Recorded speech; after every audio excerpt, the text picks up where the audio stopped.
It's general question answer session today, and I have not got any request for the last PDF which I uploaded because it is satisfying. I don't think there will be any question in that. It's just a translation. So, but questions generally from the chapter 6 or Advaita in general, other Upanishads. I thought that today we can use it as a question answer session. And Namaste, Binduji. Namaste, everybody. Binduji, I had sent my observation through the back channel to you, actually. I don't know, you didn't get a chance to see it, I think. I didn't get anything. I don't remember having seen. I sent it. And in that, I had put a query about, the very first shloka which Adi Shankara has explained, that axe which is so hot. And the person telling the truth is protected, the other person gets his hands burned.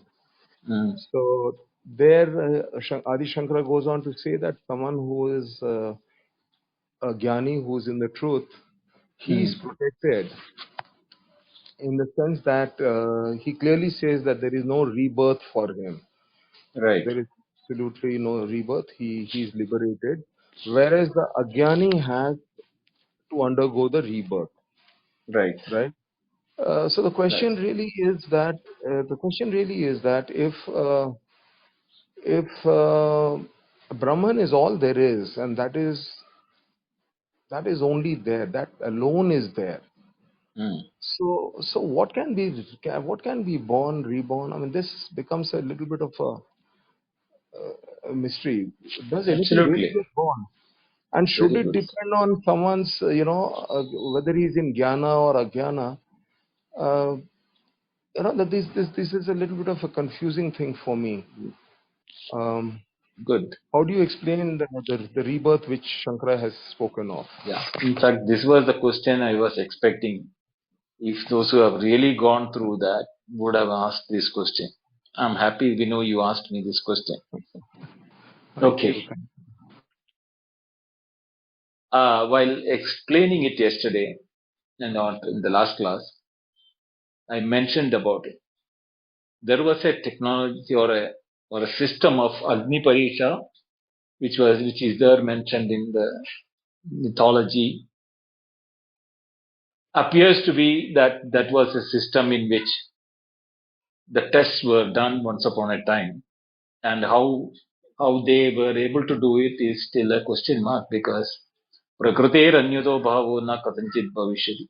It is never that the fire will not burn, but there are mentioning of manimantra aushadadina, that certain jewel, mantra and aushada, these can ward off pratirodham, means by creating a boundary or a border between the fire and the contacting object, they can protect fire from burning. But fire will anytime burn anybody. So as far as the burning axe is concerned, there is no doubt it will burn whoever touches it unless he has been protected by something. Now, in this example, the the protection is from the adherence to the truth. Here means here the truth is standing for the Brahman, Tat, Tat and Sat. Tattvamasi Shvetaketu. Tat is the Sat, Sadeva Saumya Idamagravasi. Both are indicating of the truth of things. Now, I told that this I would rather to see it from a practical point of view of approach to philosophy rather than the literal meaning of the burning axe and touching that. The burning axe is representing for the burning nature of mundane life. Whoever gets indulged in the burning mundane life, they get exhausted, they get burned down, or they get destroyed in the process of trying to achieve in the ordinary life. A jnani who has understood the truth is by default becomes a Vairagi or a withdrawn person from the attractions of the world, because he sees that there is no separatedness, and the attractions are the qualities on the name and the form. In reality, what is the truth is known to him. Now, the one who knows the truth, if you really look what is the truth, na jayate mriyate va kadachit, ajaraha, amaraha, amrutam. These are the definitions for the truth. If that is your nature, there is no birth for you, no jara for you, no maranam for you, no death for you. So the one who has understood his real nature, he is beyond the limitations of the body, and he identifies himself as the one which has no birth or death or decay. That way, he has no coming back. Na punaravartate. This is what Gita also says. Krishna told to Arjuna. These type of people do not come back to this world again because they have known the truth. The knowing the truth is that there is no birth at all. It is not that there is a coming back and it is stopped somewhere. See, there are two ways the punaravarti or the rebirth doesn't happen. One is by prohibition of coming back, or by knowing that there is such a thing called birth and death. In reality, the knower of the truth is the one who knows that Ajaraha, Amaraha, Ajo Nitya Shashwatoyam. All these aspects which have been mentioned in the different Shrutis is my nature, and there is no birth, not even this birth. So what to talk about the next birth or the birth to come? Till now I thought I had many births is because I did not know my reality. Now, if that is the situation, what is the status of a Ajnani or one who has not understood the truth is that he is still in the delusion that he has got a body, he is birth and his karma phala, and those things will lead to again punarjanma. You know, Chine punye matyalogam vishanti. All those things are the belief of those people who are not on the truth. So, the truth, how does it protect from the burning nature of the mundane life? When you know the truth that you are not the one which is separate from that, you are part and parcel and there is nothing different from it, he doesn't get attracted by that. Those who get attracted, they think I am a human being, the other is an animal, birds, flies, trees, and these kami karmas, or when depending upon the karma phala, I may be born as an animal or a human being or a devata or insignificant creatures. So those who believe in that, not knowing the truth, will continue to remain in that. Those who know the truth, he knows that there is no birth, no death, nothing. That the real nature of your existence is that you are Tat Tomasi. That is your truth, and therefore there is no birth. This is how you have to understand that. Um, See, from the Jnani's perspective, I completely get what you're saying. That even his current life, he doesn't see it as, an embodied life which he's leading. He sees it as a dissolution in Brahman. So that's his state. I mean, he's completely one with the truth, one with the reality, right? The problem with the Ajnani, I mean, the way many places, even I think Bhagavad Gita many times has said that, like you are shedding your old clothes, similarly you shed your old body and you take on a new body, right? I think the second chapter, I think maybe the 12th or the 13th slok. Vasansi jirnani yada vihaya. Right. So now the question is, Binduji, that Brahman is all there is. Brahman is uh, filling every atom, every atom. There is no space for Brahman to move because it's all there is. It's like filling a bottle with water till absolute top and then trying to shake it. because it is full of water, there is no space left, it will not move.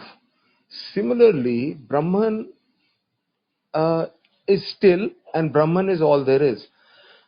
Now, what I mean, for it to take a rebirth, obviously Brahman has to sort of fragment itself and then move into a womb, and then it comes and takes birth.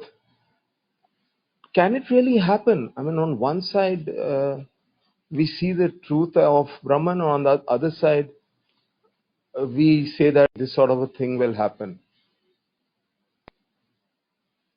Right. This is exactly what I said. No. Imagine a child who is looking into a mirror. He sees another child or another child in the mirror. He feels that he is his playmate, and he starts reacting to that, and he doesn't realize that the reflection in the mirror is reflecting his activity, but for him the other child is also playing what he is doing. So it is just like, he feels that there is a real child on the reflection of the mirror, and until the father says that, no, dear, it is not another child, it's your only. Tadutvamasi. You are that which is being reflected in the mirror.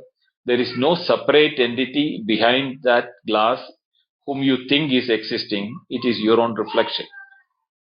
Now, this is the knowledge which we are talking about, right? When the Shastra said that you are that, is from that point of view that what today we are presenting as feeling this entity as separatedness itself is due to a misapprehension, born out of non-apprehension of the reality. You did not know what is your true nature.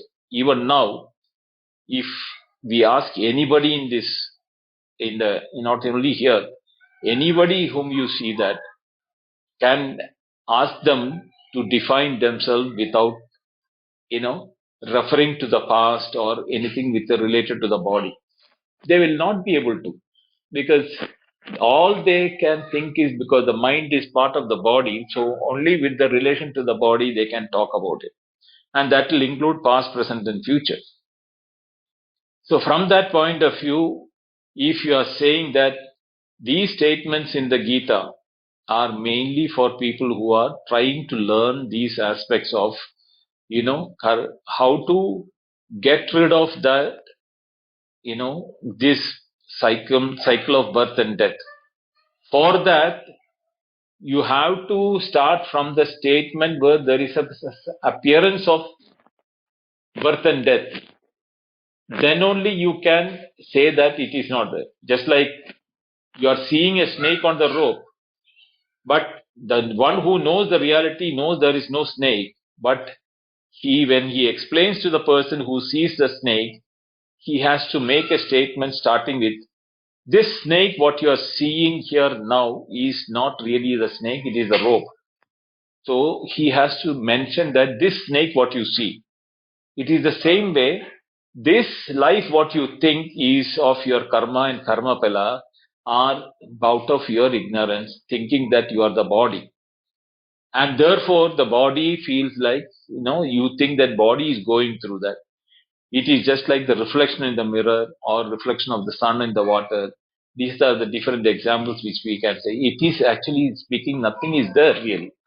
All that is there, sarvam khalu idam Brahma. So when it is all Brahma, the question of birth and rebirth, everything is fictitious. It is a manokalpana. Your idea in your born out of your mind, because you did not know your reality. When you know your reality, you will know not only that there is no birth and death and decay and all those things which is appearing to be there. You are the one which is never born, never decaying, never going to die, and there is no way in which there is any change. Avikari, there is no vikara for you. So what way can you expect that anything can happen? This knowledge has to rise in your one's own understanding that I am that, aham brahmasmi. Then only that knowledge will have any bearing to the refutation of the samsara and the birth and rebirth. Unless that is born, the mind will still bring one of the three defaults, ajnana, samshaya, viparya. One of the three will become a question which need to be answered. And that is what Krishna was telling to Arjuna in the Gita. Absolutely true, Binduji. Absolutely. Towards the end, you have absolutely summarized the fact that there really is no rebirth, irrespective of whether you are a knower or you are a non-knower, whether you are in jnana or you are in ajnana. There is no rebirth for anyone. Am I right when I say this? Absolutely. That is why Chandogya says, no, sadi sambadhya na viduhu sadi sambadhyamahe. Every one of us are in reality the Sat. And sambadhyamahe means when we are in the deep sleep, we all are in the same state where we don't have identification with anything. Body, individuality, whether you are a lion, mosquito, human being or anything. All of us abandon our association with the body. The jnani who knows the reality and knows that these are all projections of the awareness, which is the waking and dream and deep sleep. In reality, there is no waking, no dream, no deep sleep. They are all projections of the awareness in an instrument called mind, which is nothing but its own appearance. So, for that point of view, there is no way that jnani will be deluded to become that I have a birth, I'll become a lion or I'll become a papi in the next life and everything. Because he knows that there is no birth. What to talk about the next life? But Ajnani also is the same. But he doesn't know that when you do not know, the kalpana, the projection or your imagination will run wild. And that is what happens in the case of Ajnanis. Then my question would be, Binduji, why enlightened person like Adi Shankara, a staunch Advaitin, why has he said that the Agyanis will be born again? You know, he could have just stayed with the fact that there's just no rebirth. But he clearly says, if you see the first shloka interpretation which he has given, which you have also interpreted in English, it says that only the jnani will have no rebirth, the ajnani will be born again. And Bhagavan also now says in Bhagavad Gita that the ajnani, he doesn't say, of course, ajnani, he says that, you'll be born like, you're shedding off your old clothes and you're going to be getting new clothes to wear. And then at another place, he says that he tells Arjuna that if your sadhana is interrupted due to some reason, your body falls off and you have not completed your sadhana, you would be reborn in a house which is everything will be conducive for you to continue your sadhana wherever you have left off. So nothing is wasted. None of your sadhana elements ever is wasted. So don't worry. So these words from Bhagwan, this word from Adi Shankara, why are they propagating rebirth? That is No, they my. are not propagating. They are saying that you are thinking that you will have a rebirth because you are thinking that you are a embodied person. You are a karmi. You are a one who is doing good work or bad work. If you think that kartrutva bhoktrutva is your nature, that means you are not understood your way. So what is being told rebirth is the ajnana will get rebirth, not the swarupa of the ajnani. You should make out the difference between the two. The Swarupa of the Ajnani and the Swarupa of Jnani, there is no difference. The Ajnana gives rise to further Ajnana. Therefore, the Ajnana will get rebirth. The Ajnana, association with Ajnana will get rebirth. And that is what is being told in the Upanishad and the Shastras, as well as Shankaracharya is saying that is that if you think that you are the body will have rebirth. But you are not the body has been told by the Shastra. But you still have not understood or you have not believed it. So what you believe will keep happening, because you are not removing your false belief that you are the body. Who can stop it unless you stop believing it? So as long as you believe it, you will have rebirth. From that point of view, it is being told. But Binduji, this contradicts what you just said. You said even for an Agyani, there is no rebirth. And I agree with that. I also subscribe to your view that Agnani, when I'm saying Agnani will not have rebirth, is Agnani in his Swarupa will not rebirth. But Ajnani, if he thinks that he is not his Swarupa, but his belief that what he is, whether he is a human being or a Vyagra or a Vasu or anything, that if that is the this thing which is being projected by that body will continue to have it, right? It is the body which is going through, not the truth in that, right? As I told you, there is no real birth taking place. So if the birth is being mentioned, that is also not real. It is just like that you will keep on dreaming every day and you will become a dreamer. Does it affect you? No, because you no. know why? Because the dream is not real, is known to you. But when I say your waking is also a dream, you are not going to be born again and again. But that you have a problem in accepting it. Because why? Because you are not able to leave that the waking body is not a dream. Right? Yes, yes. That is the reason. So if you are sticking to the waking body, you will have rebirth. But if you are thinking that waking body is also like a dream only, it may happen, but it is not really happening. In truth, there is nothing is happening. It is appearance like a dream. In that case, you are free from your belief that you are a body. And then there is no rebirth also. Uh, I'm sorry, I'm dragging this a little bit more than what I should. I know that, but I still, you know what, Binduji, my contention is even if you are a fully bodied, embodied, if you are someone who is only in the body awareness, who has got no knowledge about the state beyond the body, my point is even that person cannot be born again because there is just one Brahman and it is all there is and it is filling every pore of creation or whatever we can think of. It cannot get fragmented. If it cannot get fragmented, how can it enter another body and enliven that body and all that?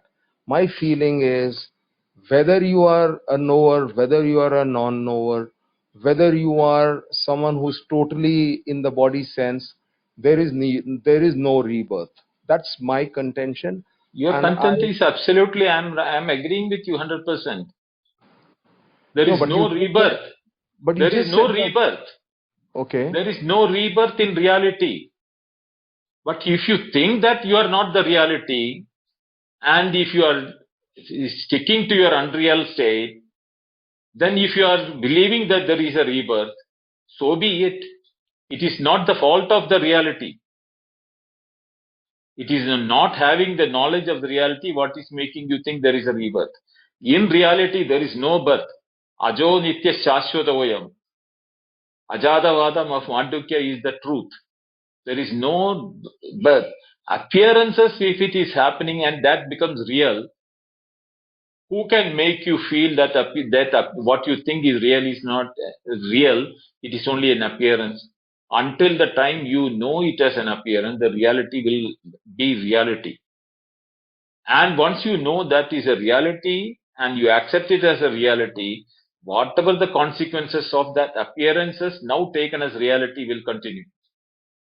It is for that person, it is said that you think that really you are getting a rebirth.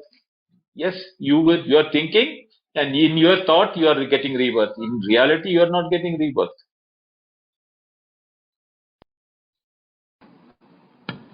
Okay, got that, Binduji. Thank you so much. I think the last part has completely clarified it. It's just a thinking, and we die thinking of rebirth, and and and that's it. And you don't know what whether he's born or he's not born.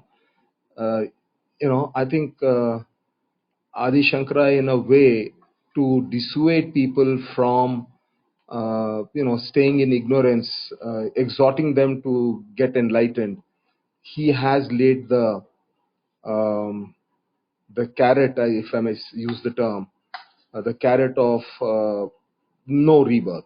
Such a person is liberated forever. It's like a payoff of being someone who works on his knowledge, and uh, you know he liberates himself while living. So it's a payoff that you don't have a rebirth. And to dissuade people from just remaining in their body and being in body awareness, to dissuade them, boss, you're going to be reborn, and we don't know how you're going to be reborn. So as a bit of an uncertain and a fear element, they say that there will be rebirth for the ignorant. I get that. Okay, thank you so much, Binduji. Thank you. Welcome. No, I think one way to interpret Vinod's problem is that I think the content that is kept in the brain is very important. So if somebody keeps this content that, I exist, for example, then you continue to exist. The body will die, but new body will be taken, but you continue to exist. That I-ness, I think, by awareness is propagating itself actually. And in that sense, one may say that yes, you will get born. It's only when the knowledge is given up that the false idea about the I-ness and that individuality basically.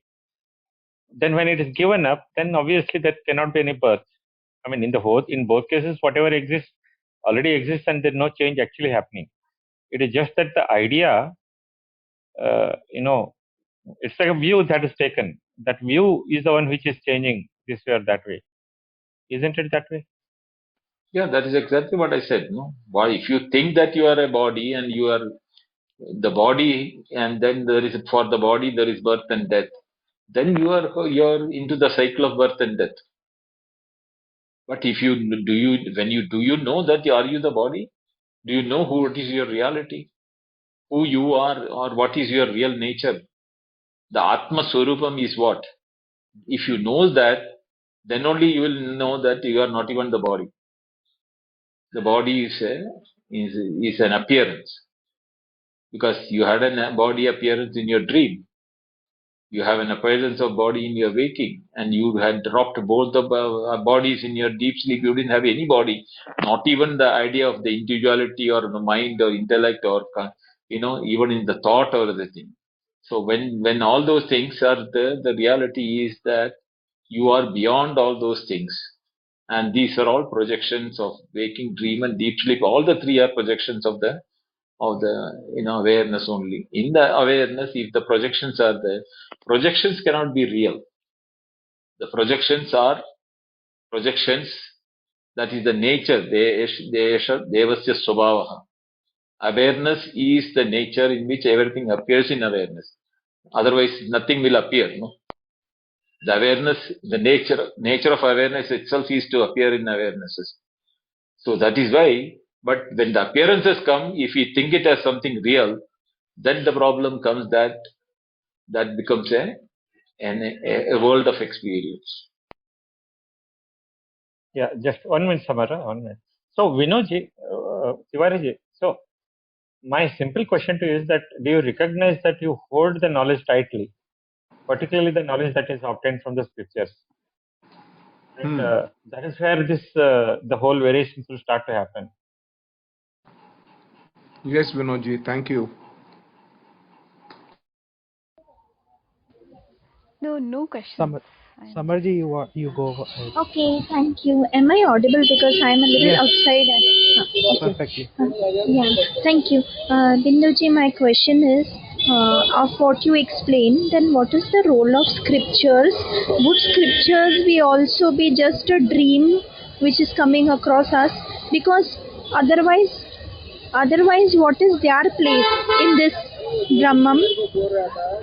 When everything is a dream and all these things, because you are very well read in scriptures and you guide us from the scriptures, then in this reality or a dream, either way. So what is the role of scriptures? Where are they placed? Are they placed in a dream or are they placed in reality? Because if they are placed in reality, then scriptures itself should be God, that Brahman. Yes, yes, you are right. Even the scriptures are part of the projection. You don't need scriptures because you are never born. So, for whom is the scriptures? Who think that there is a need for scriptures and a guru and teaching, and I need to be free. You are Nitya Mukta Shuddha Swabhava. That is your nature. So, Sureshwaracharya answers this in the Brihadaranya Upanishad says, Yatra Veda Aveda Bhavati. That is the state where even the Vedas, the scriptures, becomes no scriptures. Because for such a state, there is nothing exists other than that. Ekameva Advitiyam Brahma. That such state, even the scriptures are not valid. So in that case, how did the scripture know about this truth and why did it speak about it? Like if scriptures also vanish away with the entire dream, then what? How can we rely on something which is made of dream? And supposing if it is coming from the source, then why does it vanish with the source? Okay. When you have a indigestion, you are fully have taken food and that is indigestion. You take a pill or a medicine for removing that indigestion. It is also a food only, but the purpose of that food is to remove the indigestion which is already done, even though that is in the form of a food. But that food has a quality to remove the indigestion in the stomach, and that also is thrown out in the next day along with the food. It is not that it remains in the food, right? So, what does the Shruti? How does it come? Because in the Kathopanishad it says that Paranchigani Vyatranat Swayambhu Tasmat Paran Pashyati Nantaratman Kaschidhiraha Pratyagatmanamaichad Avrtachakshu Amrutattvamichat. Some of us who were not happy with the world of experiences started analyzing themselves. Why am I experiencing this thing? Where is the problem, Lord? Why is it that these things are happening? Then they found out that all sense organs, 5 sense organs of knowledge and sense organs of action can only work externally and they have limitation. I can see only light, ear can see only sound. So each one of them have got different areas of operation. If this a limited is my tools of knowledge, the knowledge I am getting is also limited. But there must be something because all these knowledge which is coming partially in the form of light, sound, etc., are giving a total experience to me of the object. So there must be something which is present in me who has more power than the individual sense organs. So, Kaschid Dhiraha, some courageous person wanting to know who is that. Keneshidam patati prekshidam manaha kena prana pradama peidiktaha keneshidam vacha mimam vadanti chakshushrotram kahu kevo yunakti. Kenopanishad first mantra. He asked this question, what is the Deva or which is that power in me which is uniting the sound and the light to make a total experience? And not only that, it is giving me the power to express that knowledge by word of mouth. And there is also a world which is not outside but internally by the mind. So there is something which is more powerful in me rather than the world outside which I am seeing. So such a person, what did he do?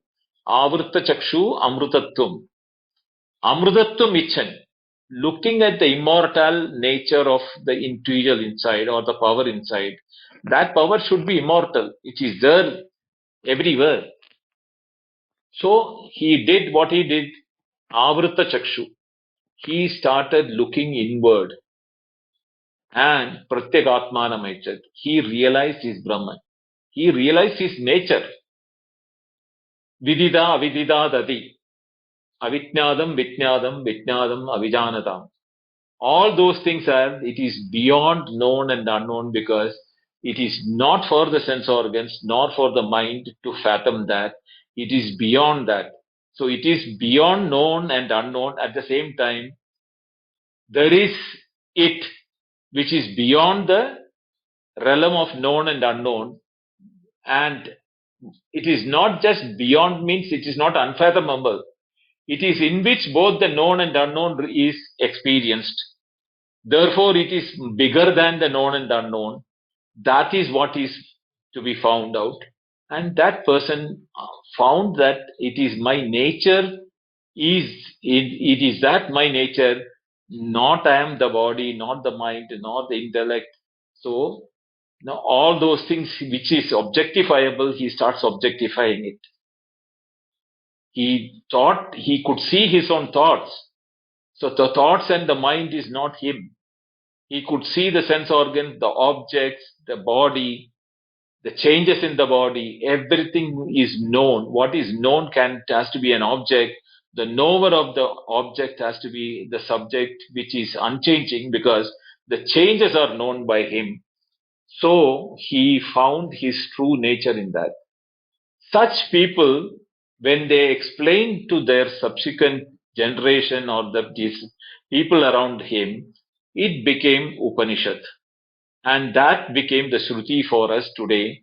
After many thousands of years, we are even able to see the truth in the statements even today.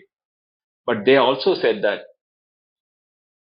one statement, Vijnade pare tattve shastrādītastu nishpala. Avijnade pare tatte shastrādītastu nishpala. If you do not know what is the truth, learning scriptures is of no use.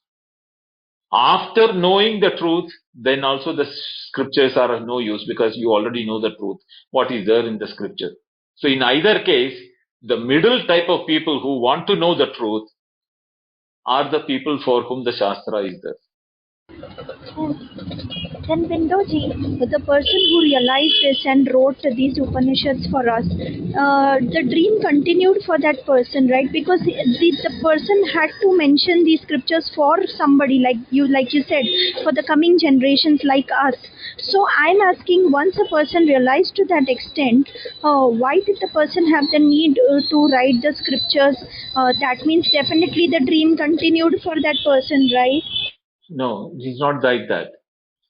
He never had an intention to write.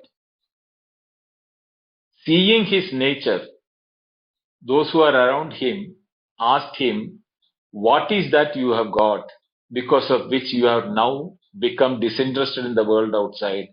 You are so peaceful, you are benevolent, you don't show any anger, you don't have any of the kama, krodha, lobha, moha, mada, matsarya. What is that you have acquired now, till now? That time he explains it. Not that he had a desire to explain that. Oh my God, Bindoji, this was the best. This was the climax. This was it. Thank you, Bindoji. Thank you. I got all my answers, and the last one made complete sense to me. That it is the void again which calls out, or like you said, it was the question for which that answer was given, not that the person wanted to initiate anything from his own accord again. So the call made him answer. So yes, thank you so much, Bindoji. You're welcome, Shiva. Thota Shiva, would you want to ask a question or do you want to discuss something? Can I ask a question? Yeah, sure. Go ahead. Namaste Bindoji. So here my question. Namaste. So my question was regarding like Krishna, like right, Sri Krishna, right, the Lord Krishna. So what is his role? Like to a certain extent I can understand, like we are like there is avidya, and from out of avidya we have to go away, but there is this personality called Sri Krishna who knows everything and is doing everything, and obviously is not an avidya, right? So how to explain that? I mean, that I'm not able to understand. What is Sri Krishna? What is the problem with it? He is a guru, Jagat Guru, and he had a disciple Arjuna in front of him. To him, he was giving the knowledge. He, Arjuna, did not understand when the second chapter was explained, the Sankhya Yoga and the Buddhi Yoga. Arjuna had a look of blank in his face. So the Guru, Krishna, understood that whatever I have told Arjuna has gone as a sixer on above his head. He has not understood anything. So he starts from Karma Yoga onwards. And he explains all the complete process. Karma Yoga, Karma Sannyasa, Bhakti Yoga, Kshetra Kshetratni Vibhaga Yoga, Triguna, that all those things, including he had found out that even after that there was a question in the face of Arjuna. Arey, ye to mera dost hai, he is my friend. Is he trying to fool me around and everything? That time he had to show the Vishwarupa to shake Arjuna to such an extent that to realize what is being told is not something which is out of my own kapola kalpitam, my own imagination. See it for yourself. He showed it to him because he has the power to do that. And then the whole thing changes on the 12th chapter when Arjuna starts praising Krishna. From that he becomes a devotee there. Why? Because knowing the truth doesn't make you head heavy. You will become the humble, like this famous saying that the fruits makes the tree bow down. Same way, the knowledge will make each and every one of us to bow down and serve the nation or serve the people, the humanity, or those who are in need of the knowledge. It's not that they will go out and catch hold of everybody walking on the street. No, those who come to him, like Arjuna had gone to him and said that I'm not able to fight this war, even though he was the best Yoddha in the field. He could have killed everybody single-handedly. In spite of having a smaller army, doesn't matter. He could have done it all by himself. But why? That is the place, praise. The role of Krishna was for that. And it is, as per the scripture says, using Arjuna as an example, Krishna delivered the message for the Kali Yuga in today's world where the atrocities are the maximum, how to lead a virtuous life and look to your own nature, what is your reality if you want to be free from all these pangs of the society or the world, what is going on. That was the purpose of Krishna. Yeah, but Binduji, I can understand him being Jagat Guru, but as you mentioned, like showing Vishwarupa, that is something only God can do, right? It's typically not what a guru would do, and also all the leelas that he did as really as a Bhagavan, right? All the so many things like fighting with Kali, and so many things. So why is that happening? And obviously he is never in avidya, right, from day one. So how is that happening? Okay, we should understand, Rahul, if physics is to be taught, there are two ways in which physics can be taught. Pure physics without any examples. But the moment you bring an example, but want to show gravity, how will you show that? You have to roll a stone to the top of a hill and roll it down. It is rolling down because the gravity is pulling the stone down. Now this will appear like a story. Gravity is there whether you roll the stone or not. It is there. Why do you have to roll the stone and then explain that this has a gravity requirement? Or drop a glass and break it? Because why should it? You see, physics can be taught as a theory. With an example, it remains in the mind. Very simple example. Same way, Krishna as a character was written by Vyasa in Mahabharata for the purpose of conveying the highest philosophy as a character, and that is unquestionable type that, till then they had all of them thought that only those who go to the mountain and the caves and sitting there and meditating are the yogis and jnanis. They cannot be in a day-to-day life. To prove them wrong, the character of Krishna was created that he, whatever he has done, he has not left his real nature.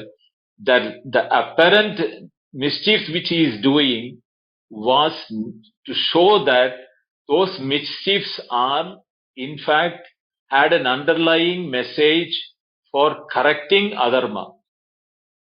And if you look at that apparent on the superficial level, it may look like it is an adharma, but the intended meaning and the ultimate outcome of that would have been dharma. So those who see it as an adharma from the superficial level will find fault with him, but those who have followed through the story and continued the outcome of those stories would have known why it has been done that way. So it is a story which you have to understand. The character has been so designed by Vyasa. There could have not been a better character than Krishna for conveying these things. With this shows that today, if you have the right knowledge, living in our day-to-day life with that knowledge, you can be in the world untouched by, which Krishna says in this thing, Patma Patram Iva Ambasa, like a lotus leaf in water, you can be born in the dirty water, live in the dirty water, and not get wet by the water. Same way, you will be in the thick and thin of this world, where all the Dharmartha Kama Mokshas are going in full-fledged. Mada Moha Malsarya, all those things are there. But you will not be touched by any of them, because in the second chapter, from the last verse, Siddha Prajna, he mentioned how will be such a person be in this world. Sukha Sukha Dumi Krittva Labha Labho Jaya Jayo. All those things are the way in which one can live, because that is what Krishna did. He was taken away from his birth mother. So what more can a child be deprived of? The breast milk of his own mother, right? He showed that that didn't affect him, right? And all the problems which he had faced as a child, no other child could have stood that, withstand that. But he had shown that whatever may be the calamity that befall on you, if you know what you are, your true nature, no calamity is big enough to crush you. That is what he showed.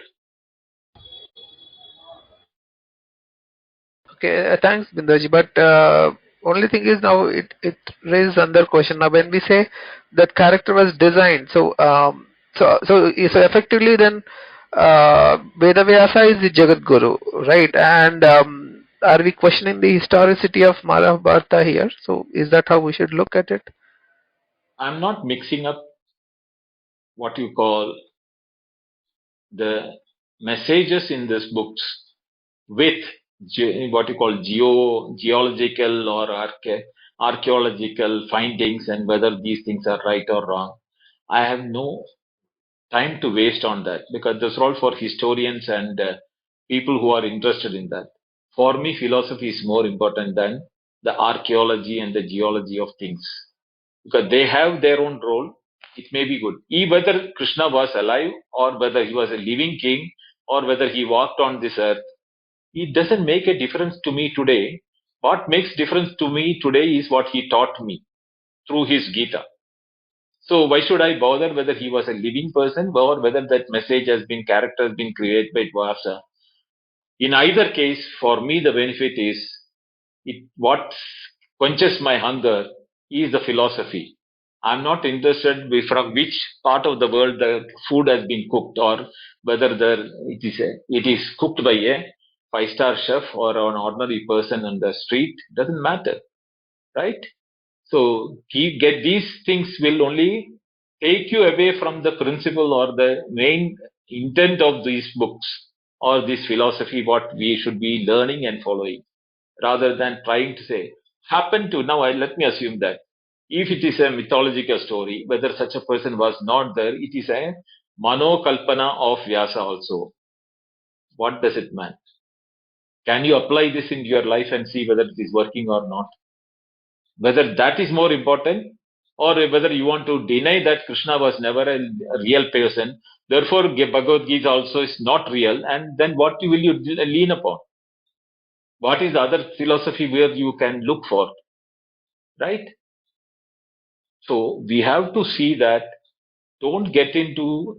There is a famous saying in the Shastra study, the thing that don't look to the past of where the rishis or the teachers have taken birth, or what they did in their childhood, or what they were this thing. What is being taught? Anandaveda bahuveti alpastakala bhavascha vikna yat sarabhutam tatu vasidavyam yada hamso shirambu mishra. That is Anandaveda bahuveti. There is a millions and millions of Shastric books available in the world, especially in India. Bahuvetidavyam. There is and all of them need to be studied. Alpasta kala bhavasta vitna.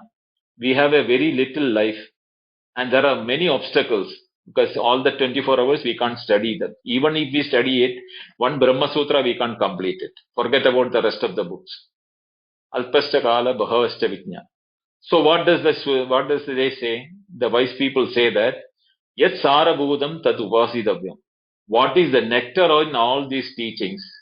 Summarized teaching of all those things that you upasidavyam means that you should be following. How? Yada hamsa shirambu mishram. Like the mythological bird which has the potency to separate the milk solids from the water, milk and water mix. Srirambu Mishram means milk and water is a mix. Always milk will be with water. So when we are taking milk, we have to take water. But what does this example say? Yada hamsam. There is a bird which, when it dips its beak into the milk, the saliva is so chemical, it immediately separates the milk solid and the water. So it is able to filter through its tongue the milk solid alone. The water is left out by that bird. So Hamsam, when it drinks, it pulls out only the solids from the milk solids, only from the milk, and the water is left. Same way, we should take only what is philosophical and helpful for us to lead a unaffected life from the pangs of the world, and be equipoised, happy always, both inwardly, and when you are happy, you will radiate happiness, and you become the source of happiness for you, your family, your society, and the world. That makes a lot of sense. Thank you very much, Binduji. Binduji, just one last please follow-up question. You said that the person speaks because he is questioned and not because he actively seeks to give out the info. In that case, Binduji, what if the person decides not to give out the info, or is it a compulsion that the question needs to be answered, that the call needs to be answered only? Is it compulsory for that person? If it is compulsory, there could have been more Upanishads and Shastras in the world. Why they are limited is because only some of them felt like the necessity for giving it out. So why did that? Okay, so now here, if it was a dream, the person knew it's a dream, and then it's just somebody questioning from the dream. What was that necessity for that person to give the answer? Why? Like you said, I understand there would have been more Upanishads. Only few came out. What was that need which drove them to answer the call? Is it the truth itself which wants to propagate itself? Is that why it is like that, or why? What would be the reason? See, Samar, you should understand that it is not that they are thinking it as a dream. That is where the mistake is in the first place. It is the nature of awareness. For them, it is not unreal. It is real. The same awareness which is there in them is the same awareness which is there in the student who is coming and asking, and is the same awareness which is there around in all the objects. So when it is said that it is like a dream, means the name and forms are dream, but the dependent entity on which the name and forms are forming are the same substance with which the teacher, the student, and the world around them is made of. Like the gold ornaments are different names and forms. The goldsmith who is selling the ornaments, he doesn't see the ornaments separately. For him, it is all gold. The buyer has gold as ornaments. So he will say, give me a bangle or give me a earring or give me a whatever may be the ornament he required. Goldsmith knows that he is giving the gold. The recipient, he is looking at the name and form of the gold. He has value for the name and the form. The goldsmith has the value for the gold. But now, when the buyer is being bought by the ring or the bangle, the goldsmith, he says that today's gold price is so much, so I am going to weigh this ornament for the weight and I am going to charge you for that. That is the time the buyer knows that, yeah, it is the price is not for the shape and the form and everything, it is on the weight of the gold I am going to give the price. That time he also knows that what he is purchasing is gold, not the just mere name and shape or an artificial thing dipped in gold. So the knowledge of the truth, when it is transferred, the customer is ready to pay the real price of the gold. He has no knowledge to segregate between an artificial gold or jewelry or a real gold jewelry. But he has a faith in the goldsmith, because he has gone to a place which is genuine and people have vouched that this place sells real gold.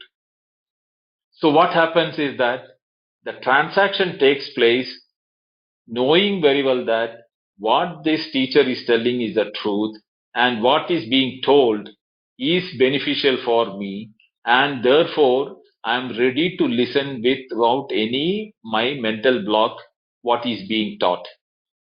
Same way as the customer is going to ready to pay the price of the gold from the goldsmith, even though he is looking for a particular name and form of it.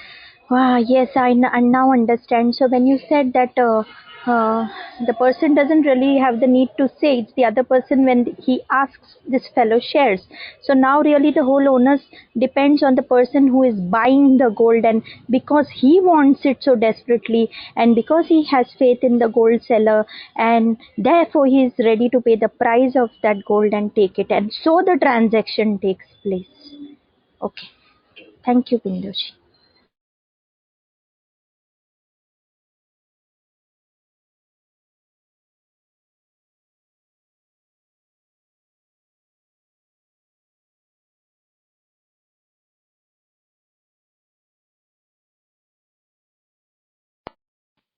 Can I go? Yes, yes, Can I thoughts. ask question? Sure, sure. Please go ahead. Yeah. Good evening, Bindozer. Good evening. Good evening. Coming back to the topic of birth and rebirth, as you mentioned, there is no rebirth. While one realizes, his nature and one is aware of his true nature. So unfortunately, most of us are not knowing their true nature. We are here and departing, and we are here and going someday without knowing our nature, without knowing our true self. So that means there is going to be a rebirth, until we get liberated and know ourselves, know our true selves. Is that right? And what are the ways that we can that we can adapt, to know our nature and avoid, being uh, uh, being a rebirth again. So Who said you are going to have rebirth? There is no rebirth. So if you think that you have a rebirth, you have to find out whether that thought and that belief which you think that you have a rebirth, or because we don't have the knowledge, we will have to take the rebirth. Whether that knowledge is right or wrong is what you have to find out. Because in reality, whether you have believe or you have the knowledge or not have the knowledge, there is no rebirth. But if you think you are the body, maybe then you may have to go through that. But are you the body? You are able to see your body, no? From the childhood to adolescent to old age.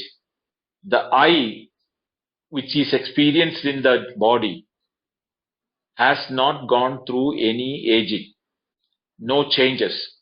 Even when the days are passing, years are passing, experiences are passing, he is observing the passing of everything, including his body becoming from child to adult or to old age. From the day and night and this thing passing, like locations changing by sickness and wellness, heat, cold, all those things are known to somebody who is present and experiencing it through the body. That person has no birth and rebirth. But if you think that you are the body, just as you thought that you were a child and you have now become an old man, you may have to go and come again as another body. But are you that? You are the one who has been noticing the change. So definitely you are not the one who is changing. So really speaking, if you are knowing what is your reality, there is no rebirth. But if you not identified that, then you are still in that confusion that you are the body. That is what makes you feel that you have to come again, rebirth again, etc. yeah, understood, sir. I mean, you have to identify your nature. You have to know your identification so that you get rid of the feeling of this I-ness. Yeah, thank you. Yeah, so I have a follow-up question. Um, Whatever the other person asked now, like, what are the signs that indicate that I got the awareness, like the body is separated from the supreme divinity. Uh, so how do we identify that? Okay, this is where I am. I'm getting merged with the supreme soul. Like, are there any signs to identify this? You are not getting identified, merged with Supreme Soul or anything. You are this Tatattvamasi. You are that this very moment.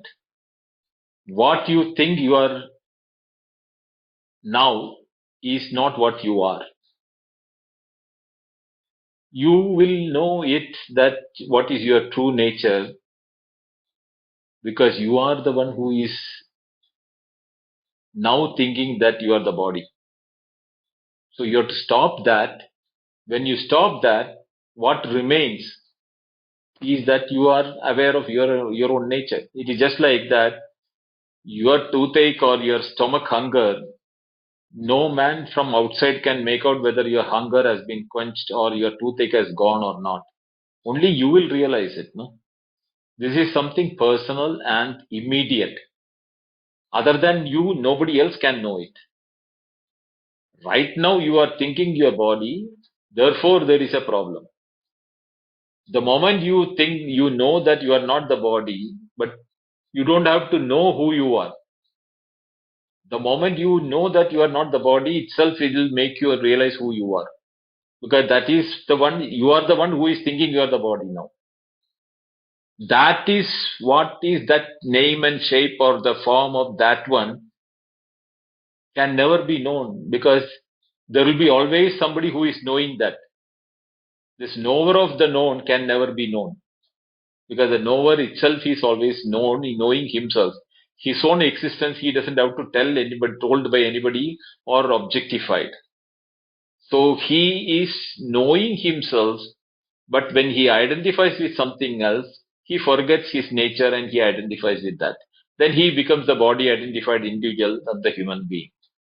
So when you de-identify your misconceptions, what is left out will be you in your knowledge awareness state. That time you don't have to be known because you are the knowledge itself. Thank you, Guruji. So, Binduji, so can a Jivan Mukta, impact the like Jagat, like in any way that by like say intending something and then it will happen, or See, for the Jivan Mukta, the Jagat is a appearance. There is nothing to affect or impact for that. Those who are in the Jagat who are not realized or anything, they will get affected by the Jivan Mukha's present. It is just like the sun has no intention to shine on the earth. But the moment the sun shines, all of us will get out of our bed and start working ourselves. No? It is just like that. The presence of a Jivan Mukta, if really understood, will be the beacon for everyone to go to him and find out the truth. but like in a way, can he make in the sense that can he interact with the Jagat in such a way that it can, basically like siddhis kind of, will he be able No, to? no. He has no desire. Aptakamasya kaspriha. He is the one who has got that aspect of everything in the Jagat. Sarvam khalu idam Brahma. Sadatmana sarvam atma eva. Everything in nature is my own nature. What is appearing as name and form is only appearances. The reality of them is thing. So how can he have a desire to do something? That is why this next seventh chapter it is said that aptakamasya kaspriha, one who has become everything, what can he desire further? But Binduji, like, but then, like, I think I was having one conversation earlier in the morning, like, where it was being said that we need dharma, which means like you still have to see distinction, and like for example, the example was that like say some refugees are coming into your kingdom. Would you like be empathetic towards them, or would you recognize that this might actually destroy your society and stop them? So a Jivan Mukta, in this sense, like how can he make any kind of decisions? Because if he dismisses it as a movie, then pretty much he can take any decision and justify it, right? Like basically there is no point of taking any position because it is ultimately not real. I'm sorry, I mean I don't know, maybe my question. No, your question is valid. See, Jivan Mukta is Jivan Neva Mukta.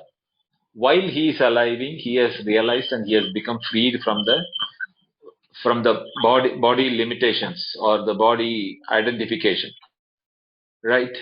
So what happens is that body, whether it is of Shuka Brahmarshi, who is a naked monk who has no attachment or no feeling or anything, or whether it's a Sri Krishna who, Yadava king, did everything what is required to be done for maintaining the dharma in the world, or if he is like a Janaka who says that Midlayam Pradiptaya Name Kanjana Dashyati, that even the entire my kingdom gets burnt, nothing of mine is burnt. That is the Virakta Bhava or the abandonment. So those bodies what are supposed to be there will show its appearances, its behaviors. From their point of view, there is nothing happening.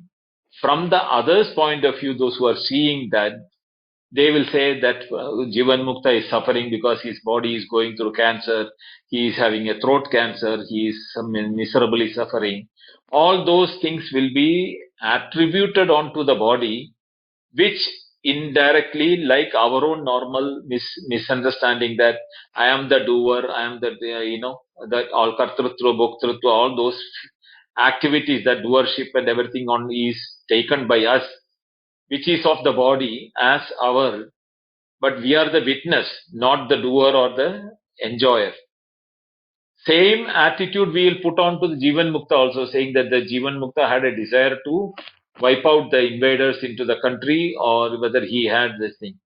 But from his point of view, what is required, what is done by the body, he sees, he doesn't have anything to that. He sees that like a wind taking a dry leaf, wherever it goes, it goes. Whether if it is taking him to a battlefield, he will be there in the battlefield. Or if it is taking him to a monastery, he will be in the monastery. He is not identifying with his activity. There is no desire in him to do anything. So there is neither, in his view, there is no dharma or adharma. Dharma, adharma is from the point of view who see the duality. So for the dharma, adharma, some people are taking him with them. He will be there with them. Whether adharmic people are taking, he will be there. Like the Vyada of Mahabharata, because his family wanted food and he was told to butcher animals and sell meat to make in this thing. But he was in his own philosophical, in Jivan Mukta state, what he was doing, he was unaware. The same thing has happened in many such cases are there. Even in today's world, you will find there are people who have understood and realized this thing. They may be in the world either spreading Bhagavad Gita or teaching, or seeing that the well-being of the disciples and the society. But if the whole thing collapses also, they are not affected by that. Or whether they survives and thrives, they will not be bothered about it. There are two aspects of it. One, we are looking it from their point of view. One, we are looking from the point of view of the world. From the point of the world, whatever may be that body is destined to do or appearing to be doing, will continue to do. From their point of view, the moment they knew what is the reality, they have no more identification with the body. So whatever the body does is like the dry leaf in the wind. Thanks, Bindoji.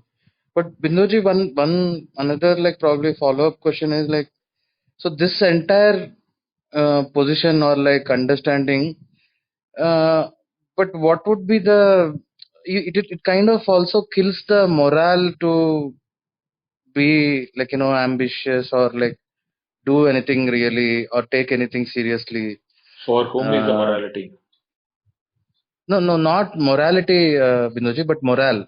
Yeah, right? okay. Like basically so for whom is the moral? For whom? For the ego. No, for those who think that there is a need for it, no? Right?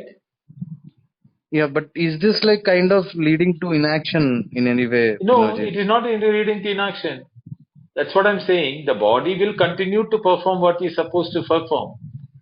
The knowledge doesn't change anything, because he knows that the knowledge of the body is a projection of the awareness, and the body, what it is being done, is not him who is doing. The awareness projected as a body is performing in the body. Right? When you went to dream, did the dream events affect you? Whatever may be the dharma or adharma or activities which is being done in the dream, was it in any way affecting you when you woke up? When you woke up, it didn't affect you. But imagine if you were in a dream and you are knowing that you are dreaming, what will be you have no control on the dream, but you know that you are dreaming. What will happen?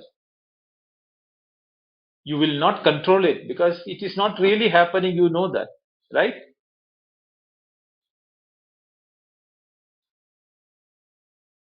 That is the way to look at it.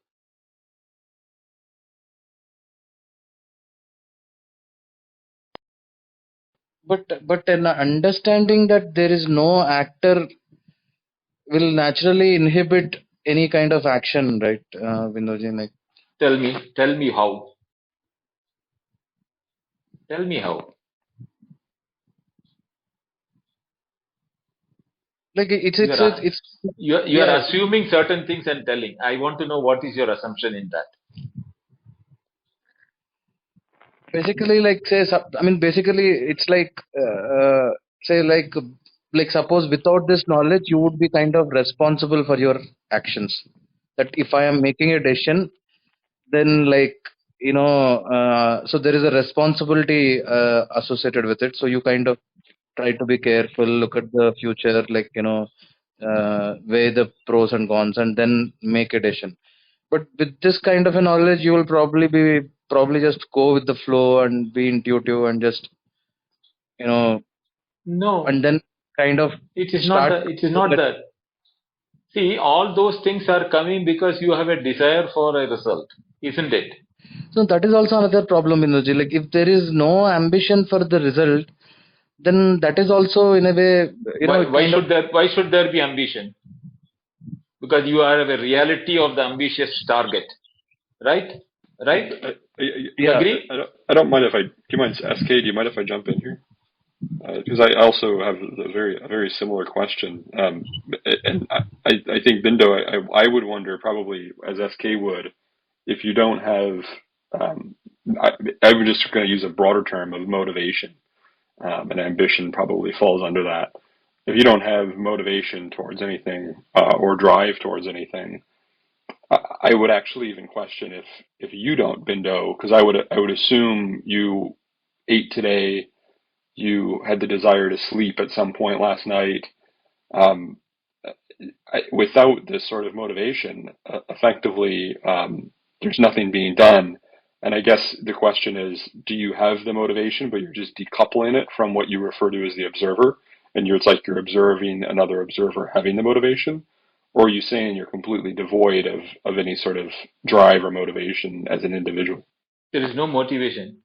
Whatever the body does, it does. It is an appearance in what the body is doing.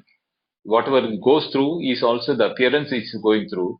In me, there is nothing really happened. Okay, so I think I'm getting you. So you're saying that I'm assuming you have long-term plans in your life, right? So not just things I mentioned like eating and sleeping, but you probably have plans for next week or 2 years from now, or you want to retire someday. I don't think about next moment. Forget about next year. So you actually don't have motivations that reach out long-term. What is the motivation for?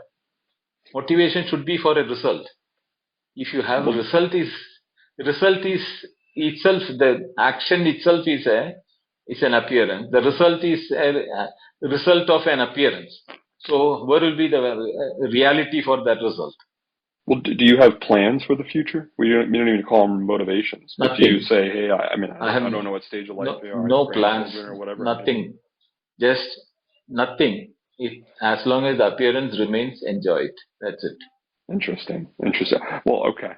But then how, I guess, as a human civilization, how is one to operate like that? Let's say, you were decided to be the best person to be the, president of your organization that you're in, or even you're running this clubhouse. You must have planned to have this room, and then you must have an idea of the plans to move forward to this room, right? No, there was no plan. The plan was because there was a need from the people who had been listening to my class so many weeks. Their questions and answers are pending because I was taking a scripture and explaining it from Sanskrit to English and the meaning of it. Naturally, there will be some questions which will remain unanswered in there. So they have been asking me on the back channel of the answers. So I thought, okay, after having completed the chapter, let me have an open house where the questions and answers can be questioned and answered. That is the thing. It was not a plan or anything like that. It was put up to me, and I said, okay. Okay, interesting. Do you think Lama? There's a subtlety, that language can help clarify. Bindo, for example, has a grandchild. That grandchild lives in Australia. Bindo's going to be going on a plane in June to visit for a few weeks. Bindo, talk about that. I mean, that's maybe the subtleties that can help bring about the understanding and the greater lesson that that planning naturally arises out of the appearance rather than it being bindo-centric and bindo doing. I see. So thanks for that, Patrick. So of course, as a human being, we have the ability to think forward in time, but what you're saying is that it's not forced. It's rather comes about organically or naturally to some extent. It's not something you set a goalpost out arbitrarily and say, I want to do this X thing.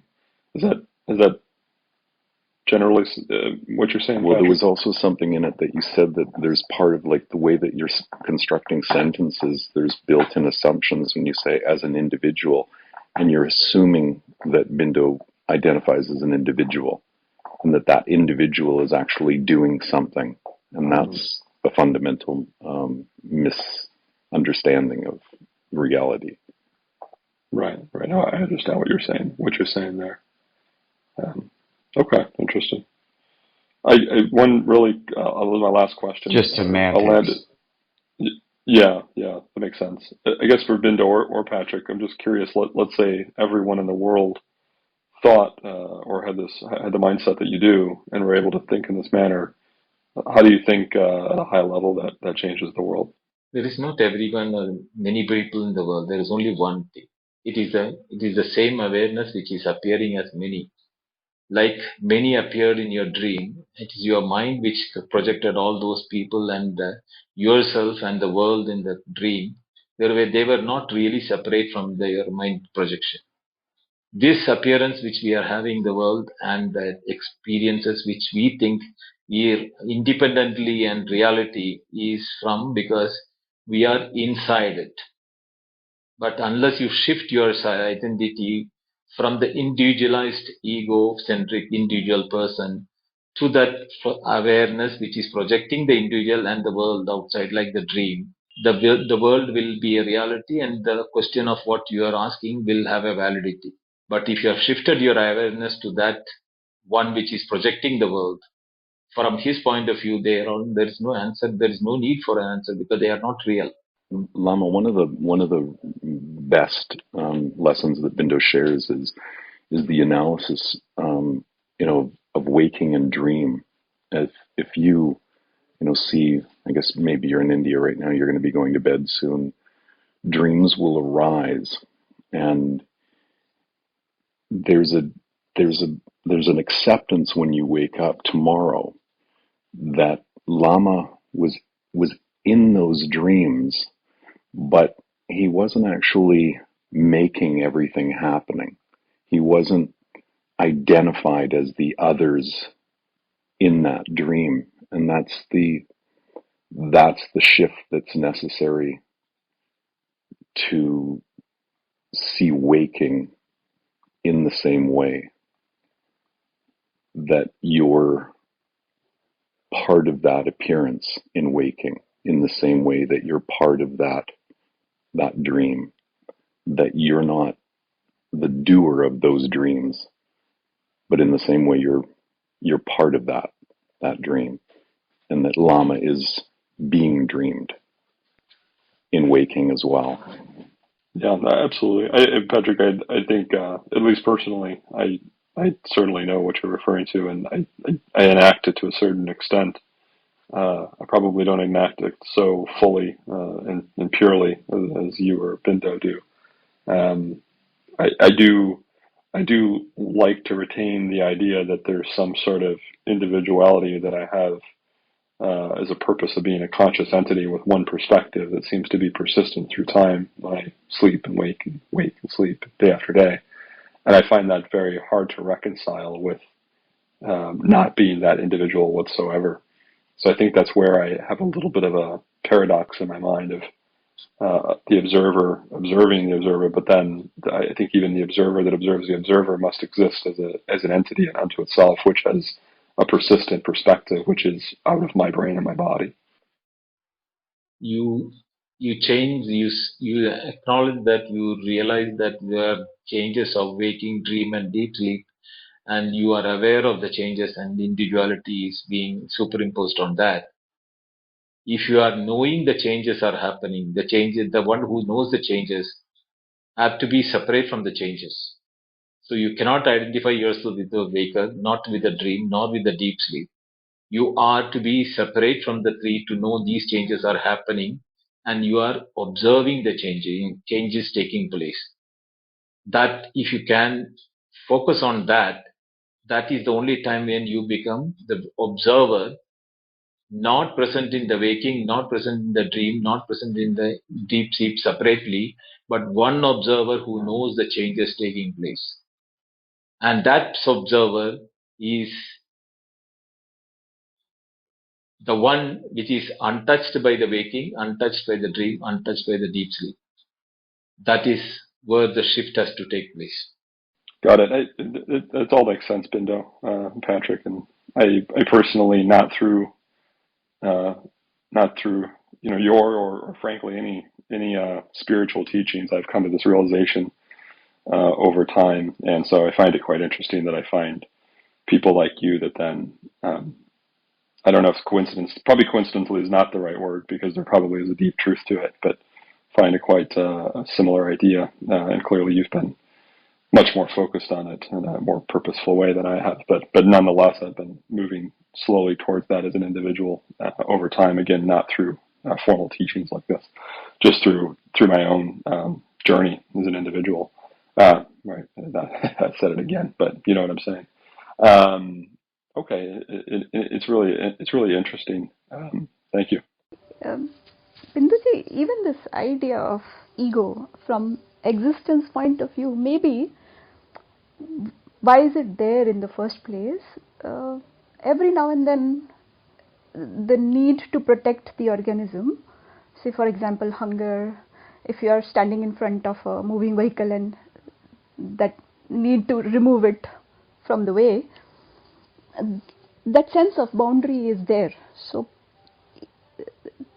probably from there, the problem is when mind continuously stays in that state of identification. So it's not like ego has absolutely no place. I mean, that sense of boundary has its place, isn't it? And because otherwise, if it did not exist at all, then one would have absolutely no idea of it at all. This whole sense of boundary would not be in our experience, isn't it? Yes. Who said it is not there? That is there only for your waking. What happened to that mind or a ego when it took another body and was enjoying the dream world? What happened to it when he dropped both the dream world and the waking world, and without knowing whether he was a male or female or location, space, time, age, birth, nothing, he was there in his deep sleep. So if something is permanent and real, it should be present all the time. What appears in a particular state of experience, not present in another state of experience, means it is relational to that experience alone. So Rachana's body and the mind is waking with it. But when Rachana went into dream, this body and that mind of Rachana is not the one which is experiencing the dream. And Rachana dropped both the waking body and waking dream body and the relational between all those things and the entire experiences of that. And without knowing whether you're a male or a female, and even the identity of the name, form, and everything, you are there present in the deep sleep without knowing what you are. So, I'm not denying the ego is not there, boundary is not there, the waker has them. But it is not absolutely real. Yeah, and even the waker is not in that constant state of identification, whether one is realized or not realized. This identification is an effort in itself, actually, that sense of boundary. Do we live in that constantly? I mean, to the one who is not realized? No. So You don't live it. You don't live it in your that identified this thing in even in a day itself. How many times you drop it? So everybody goes through that state. Yes. Isn't yes. It? Because that would be interesting for everyone to know that. To even observe that when is that sense of boundary coming, because with that sense of boundary comes that need to defend the boundary as well, and that's where that state of mind goes into. This is exactly where that mantra of the Upanishad makes sense. Pratibodha viditam matam Amrutatthi vindate, vidhya vindate amrutam. That statement, pratibodha viditam. Every experience has got both the pure awareness in it, qualified with the names and forms, then it becomes an experience of an object. The names and forms and the qualification of the experience alone cannot become a knowledge. For that to become the knowledge, the pure awareness is the medium in which it is being creating. So you have to segregate the name and form and the adjectives of the experience. And when you concentrate on the purity of the experience of the knowledge comes in, that is the time when you will realize that there is commonality between you and the object, because it is present in the object, it is present in the medium, and it is present in you. You will see that commonality only when you leave the objectives. That is why we have to drop the name and the form and the adjectives of the object. The pure existence and the presence of awareness as an existence is common in every atom. Whether it atoms put together, it becomes a body or a cosmos or a galaxy, doesn't matter. That name and form is what is confusing us. Yeah, because where else one will even see the boundary without the name? So to that previous question, when somebody said that refugee question, to such a person, is there a difference between the other and I, and that refugee or non-refugee, my country or other country? No, it doesn't have any difference. What is required to be he is not seeing that he has a doership in that. The body is being seen by the person who sees the body. But the person who doesn't see the body doesn't have even the identity that there is a refugee and an activity is going on. If you don't see the dream, can you say that there is a dream happening? But the one who sees a dream, the dream world is real, right? Something similar. Just one last Yeah, thing. but sorry, Rajnaji, if I may. SK, I'll just finish with this last, this kind of end of this. So, to such a person, why is there even need to deny whether what is outside is real or unreal, when everything is only projecting to the one who's aware of it? So for example, if one is, so right now if I'm listening to you, the fact that that awareness of this is happening, He's it not itself is, rejecting. Not rejecting. He's not because rejecting nor accepting it. He's this is saying a, it is a projection. If you think it is real, then I have to tell you, please reject it. okay, but then there is no need, no, to No reject or need. accept. If you also know that it is a projection, no need. Both of us are in the same boat. Because even in rejection, it becomes like an idea for the mind. Yes, So then rejecting the rejection has to be done. absolutely. Real quick, Bida, what do you mean by? Oh, sorry. I think I realize you're back in the room, SK. If you want to ask your question, I don't want to jump in front of you. Yeah. Thanks, Dama, for that consideration. Actually, Bindoji, so there, the question was like, should we accept those refugees or reject those refugees? Because accepting the refugees would mean that, the example given was like Scandinavian, where like they've accepted the refugees, and then in society, like there has been more violence and all that. So because like, yeah, with this knowledge and with this kind of an experientiality, is there like, if should we do some dharma, and if it is there, like there is something called as dharma, then how would you, what should you take a decision there, like, to accept the refugees or reject the refugees? For whom there is a refugee feeling, it is his decision what to do. If a person doesn't see it as a refugee or a reality to that, for such a person there is nothing to be done. For whom is it matters, that person has to take a decision. If you are seeing the snake you have to find a solution for the snake. Either run away from there or bring a stick and to my. But the moment you know that snake is not real, it was a rope. You don't have to bring a snake or a stick or do anything. Run away from the snake. It's something similar. Okay. Yeah. Thanks, Vinay. Bindu, so I'll just ask two questions that come up as I'm listening to you. The number one is you mentioned to no one or anyone, no one, I guess, that there's a variance between reality and what is real and what is not real. Then my first question would be, what would you decipher as real and unreal? Can you kind of describe those two? And then I'll just start there, and I don't want to mix things up. Yeah. What is real is that which doesn't change under any time, condition, or any of the situations.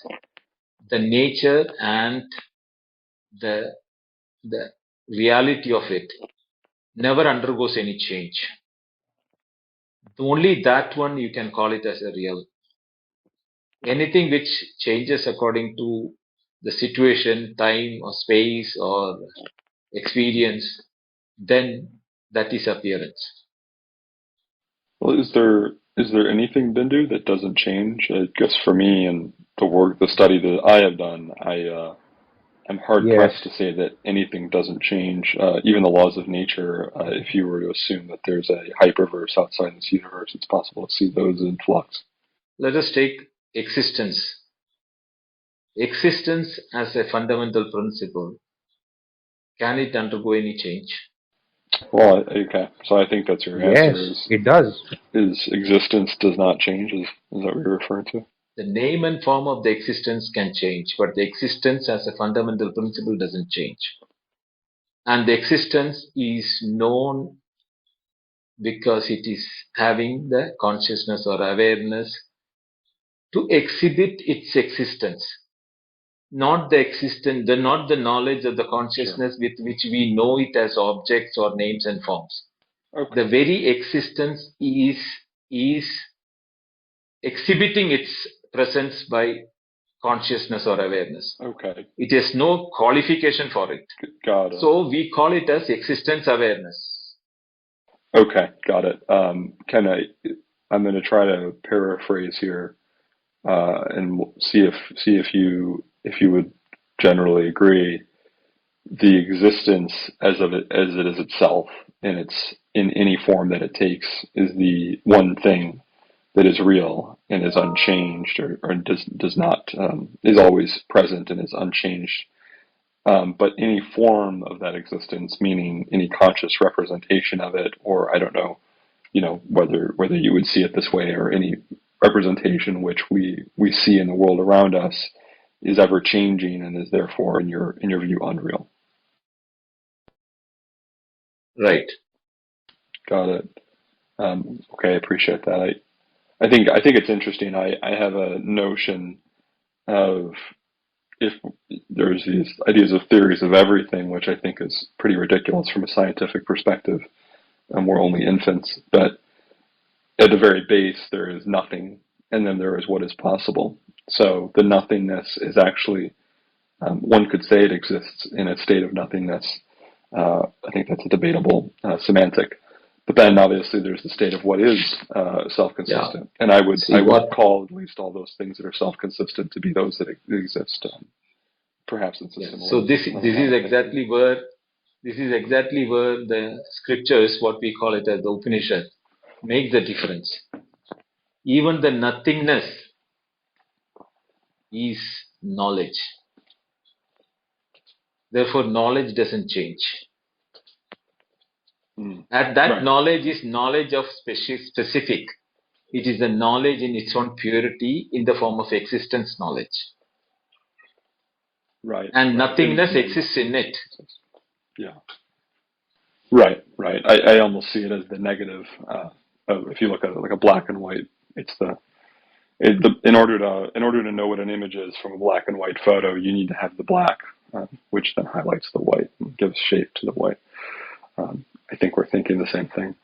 So, okay, that all makes sense. And my second question was, what really, I love this train of thought, but one of the other paradoxes that continues to come up, or this idea, maybe not a paradox, but seems to be a question mark, is what would be what purpose or rationality or mechanism, anything you want to call it, what's the cause and effect or the balanced relationship, many different ways to put it, but why would, as a conscious entity, you and I have perspectives of one individual body if in fact we were meant to be disembodied without any individual perspective? Do you see what I'm saying? Why wouldn't we all not just be a God and see everything all at once simultaneously? If in fact we are meant not to take any individual perspective, why in reality are our conscious inputs clearly from one perspective, even if we're not considering it to be real? Yeah, the question of why means cause and effect theory, or cause and an effect theory. Space and time, all of them are related to our waking experience alone. There is no question we ask why in our dream, and neither space, time, or why in our deep sleep. We are complete only when we have our waking, dream, and deep sleep put together as an experience. But as an observer, you have the fourth dimension to it, which is observing, unchanging, and seeing the changes happen. In that state, nothing exists other than that observer. So the question of why is only for a particular experiential framework of waking, and therefore the answer will relate only to that experience. It cannot be from the total reality point of view. So if the question is to the reality or the absolute reality point of view, this cannot be extrapolated because it is not applicable all the time. I have to say, I'm not sure I fully captured that, but hopefully others did. No, Lama, my answer was, the question of why was valid for the experience of the waking world. I do agree that. But from my standpoint of view, or from the standpoint of the scripture, is that the why, the cause and effect, or any other conditions of the waking is not present in my two other experiences. Because the time and space of dream is different. The cause and effect of the dream is different. And there is no cause and effect or time and space in my deep sleep. And I am the fourth, which is beyond the waking, beyond the dream, beyond the deep sleep. I am that pure awareness in which these changes are taking place. I am aware of the changes taking place. Therefore, I am separate from them. And in me, one experience cannot be superimposed to answer my state, because I'm also knowing the second and the third. So from this point of view, the questions which we normally ask for the waking cannot be extrapolated and asked from the absolute point of view. Okay, I think I'm following what you're referring to. Yeah, okay, interesting. I tend to think though that what the dream state is an untethering from the persistent reality, which is the wake state. So when we're dreaming, our brains are, in a sense, getting to relax, getting to untether themselves, do the necessary repairs and solidification overnight in order to retether themselves in an effective manner when it's rewoken. And we're tethered back into this system, which is a persistent reality, we call the waking state. And that cycle obviously repeats itself. And so I guess for me, it's still quite hard because I see the waking state as being the primary state. It is the state, in fact, that gives embodiment to the ability to dream. And therefore, we're embedded in the system. When we close our eyes and we dream, from a conscious perspective, we're untethered. But the reality is, unless we die, we'll always be retethered back in when we wake. And so there is being retethered back in when you wake. There is this sort of there's many theories why, but there's this sort of importance to being the individual node. I personally think it probably has something to do with the evolution of the universe and the necessity for an individual to have to compete effectively, right, and through competition grow our abilities to then persist through the universe in the wake of things like asteroids, the death of the sun, such things, right? It's the universe's ability to continue to evolve and persist in light of its own inevitable demise outside of human intelligence or intelligence in general, doesn't need to be human. But I'll land there. That's at least my thoughts.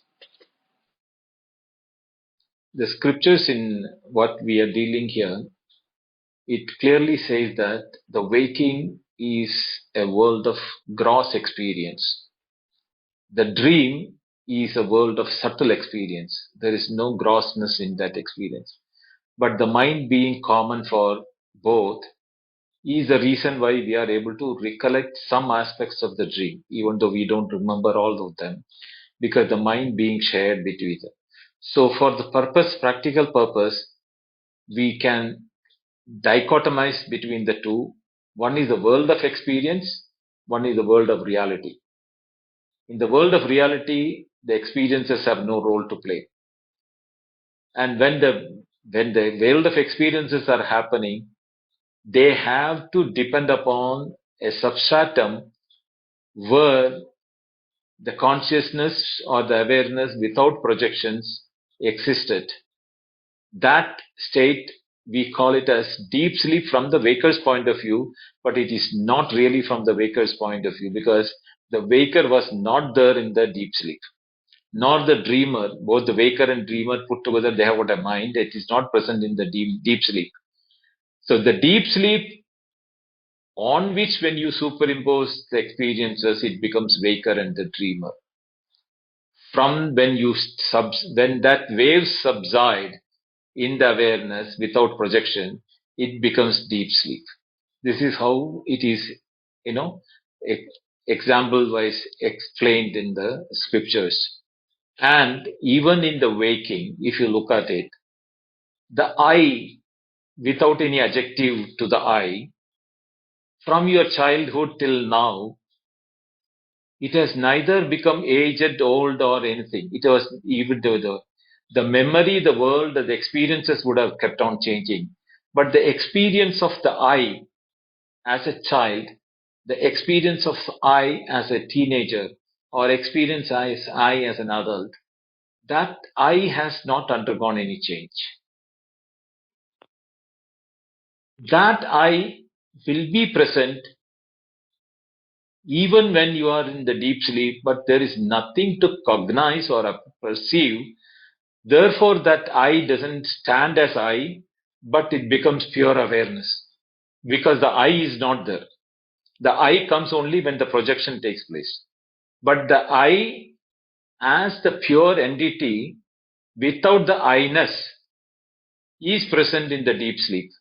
That is why you are able to say, the waker is able to say, I had a waking dream and deep sleep. It's a one has to shift the identity from between each one of them to experience that, and then realize in oneself what is his true nature. A bit of practice is required for that. Guruji, before you go, Nitya, I think she's gone, but she posted a couple of messages in the chat. I'd just like you to respond before you can leave. Can you read it? Unqualified non-dualism. Yeah, unqualified non-dualism stands on a profound truth of spiritual experience. However, it makes a grave mistake when it presents itself as incapable of self-determination. Further, Jivatman is not a vanquishing quantity. What are your thoughts on that?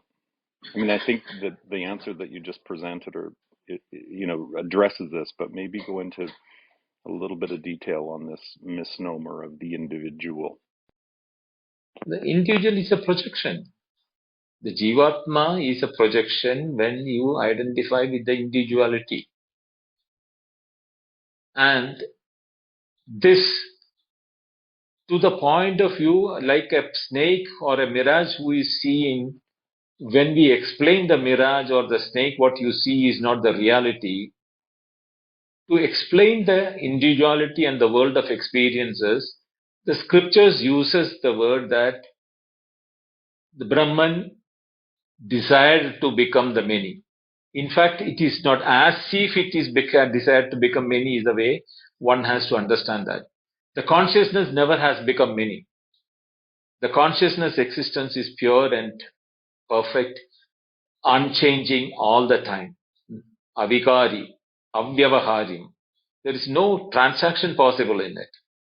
But when it is being experienced, it is thought to be real to that person who thinks it is real. The answer is that as if the Brahman experiencing itself desired to become many. The many is not a reality, but from the point of view many, you have to think that if the ornaments are many, the gold only has become the ornaments. That explanation, the gold has not become the ornaments. It is our mental makeup that gold has become the ornaments. Gold is gold every time, every place, in any ornament. The gold had no intention to become ornament, nor the water had the intention to become the waves or the cloud or the snow or the water or anything. The water always wanted to be in water, and being in water, it was happy and it will remain happy. As a droplet or an associate, doesn't make a difference. But we put on the name and form and project that. To such people, an explanation is being given that it is a projection, and therefore the Jivatma, etc., are creations for those who think there is a reality to it. And so, just, I mean, what the question presents is a fundamental misapprehension of what it means to be an individual. And so, you usually have a 9 o'clock or a 10:30, hard deadline, and so you're everyone's going to watch your avatar disappear from Clubhouse, and there's no denial that there's volition in those actions and that there's that self-determination. You're going to be leaving and you're going to be part of that process in terms of decision making and everything. It's just that you're not doing it as an isolated individual apart from awareness. Is that a nice way to it is just like that. It is just like that you are putting that there is a volition on the part of the earth to create day and night. I think Bindoji gave a very secretive word. We didn't catch it yet. Existence exhibiting. That gives a lot of these answers. I think that's connection.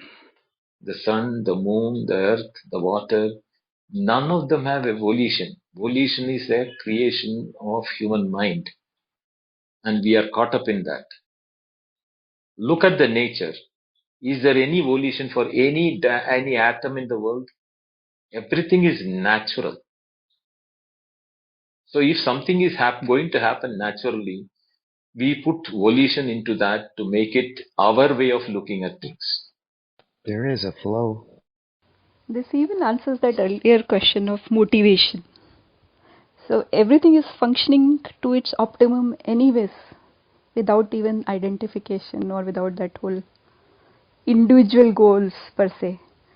Sun doesn't take Sunday, or tree doesn't say that I want fruit this year, or everything is just perfect. And is there any individual sense of motivation there? Absolutely, Rajana, you are right. It's very interesting because I think There's effort. So basically, the word Brahman is the word that conceals basically the fact that there is nothing beneath it. If you think there is something, then you need to find why it is something. But otherwise there is that's nothing. correct. But when you break down the word Brahman, basically you see nothing. That's why Yagnvalkya asked Gargi, do not ask what is beneath the name Brahman. Don't go too far in that. But why did he do that? Why did he have to warn her? Well, that's another matter. And here's the thing. If you did, because I would say, Binduji, Yet, If you did, Yajnavalkya knew that yato vacho nivartande aprapya manasa saha. A question was beyond that. So yes, Yajnavalkya didn't say that that is way. So he said that. yes, and there is only one experience. If you do, that is how Ashwamedha is done. That is what is explained in the first Adhyay, second Brahmana of Durga Upanishad. That is death that acquires a self and a body. So basically, all desire comes out from that only.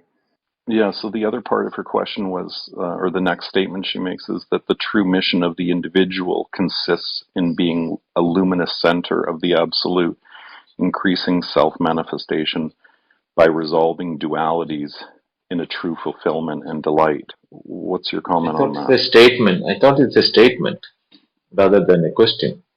Right, but still I want you to comment on the statement. No comments. Yeah, I mean, Hey, I have to go, but I just wanted to let you know, guys know that a good room, and I think there's a Thank you, deep, Lama. profound truth there. So good to speak. Thank you, Lama. yeah, thanks, Lama, for coming. Welcome again, and your questions and comments were really insightful. Welcome, thank you. Great, thanks for responding. All right, bye. Yeah. So, Bindo, you've got you. So then, in terms of maybe it's a discussion, is that I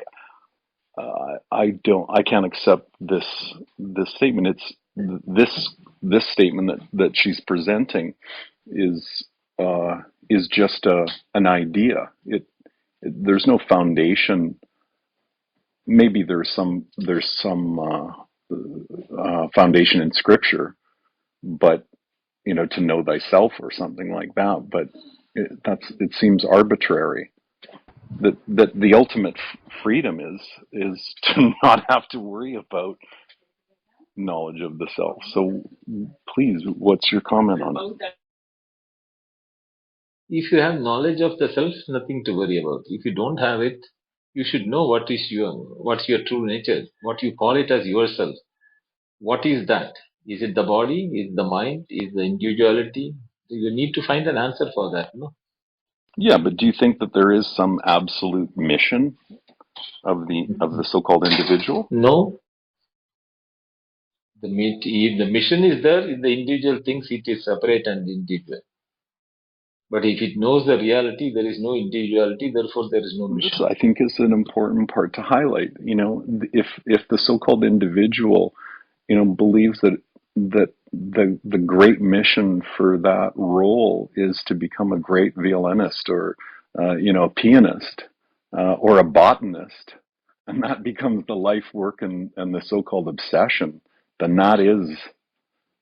that's the ultimate form of creativity and freedom and that so-called individual. See, Anything else? I think individual is also an exhibition of existence. Yes. Does you please? Neha nanasti kinchana. But that was a really nice session, Bindo.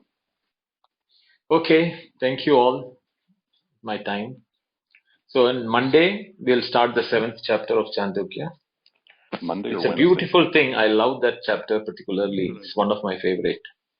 Monday or Wednesday? Wednesday. Okay. Same time.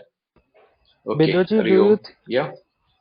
do you think we can have another Q&A section somewhere after chapter 7 or between After now 7, yeah. and Wednesday. Do you think between okay? now and Wednesday No.